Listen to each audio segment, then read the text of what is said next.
Hello, मेरा नाम है वहीद अमीन और हाशिम अलगैली जो एक मशहूर बायोटेक्नोलॉजिस्ट हैं, उन्होंने एक नया कॉन्सेप्ट दिया है आर्टिफिशियल वोम्ब का, यानी बग़ैर माँ के मशीन के ज़रिए से बच्चा पैदा करने का कॉन्सेप्ट। और उनका ये क्लेम है कि ये आर्टिफिशियल ग्रोथ पोड्स बच्चों को वो सभी न्यूट्रिएंट्स प्रोवाइड करेंगे जो वो माँ के यूट्रस के अंदर यानी बच्चा दानी में हासिल कर सकते हैं।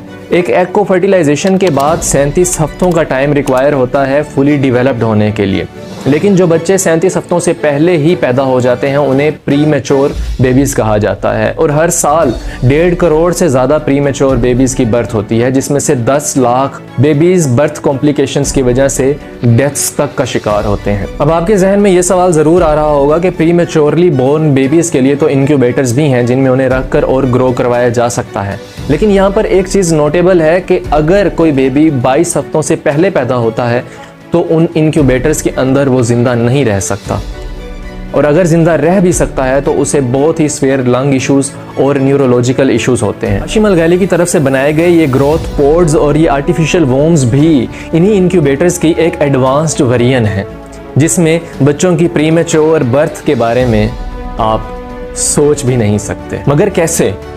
इस चीज़ को समझने के लिए हमें इन ग्रोथ पोड्स के डिज़ाइन को समझना होगा। इस आर्टिफिशियल वोम के अंदर एक ग्रोथ चैम्बर होगा जिसमें फीटस की डेवलपमेंट होगी, और ये चैम्बर बिल्कुल माँ की बच्चा दानी जैसा इन्वायरमेंट प्रोवाइड करेगा, like optimal temperature and humidity for the growth of foetus. इसके अलावा एक और कंटेनर होगा जो बच्चे को oxygen rich blood stream provide करेगा continuously until its birth. Artificial womb में एमनियोटिक फ्लूइड को भरा जाएगा जो माँ की बच्चा दानी में पाया जाने वाला एक लिक्विड होता है जो बेबी को सराउंड करता है और बेबी इसमें काइंड ऑफ तैरता है।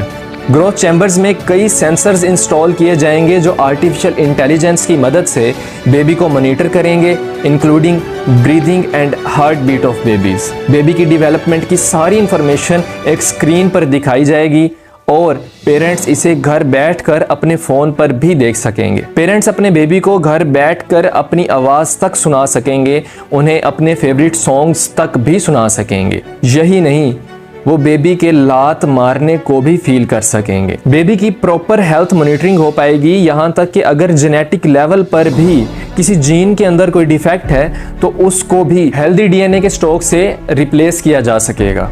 ये सभी ग्रोथ पोड्स 2 टैंक्स के ज़रिए से कनेक्टेड होंगे।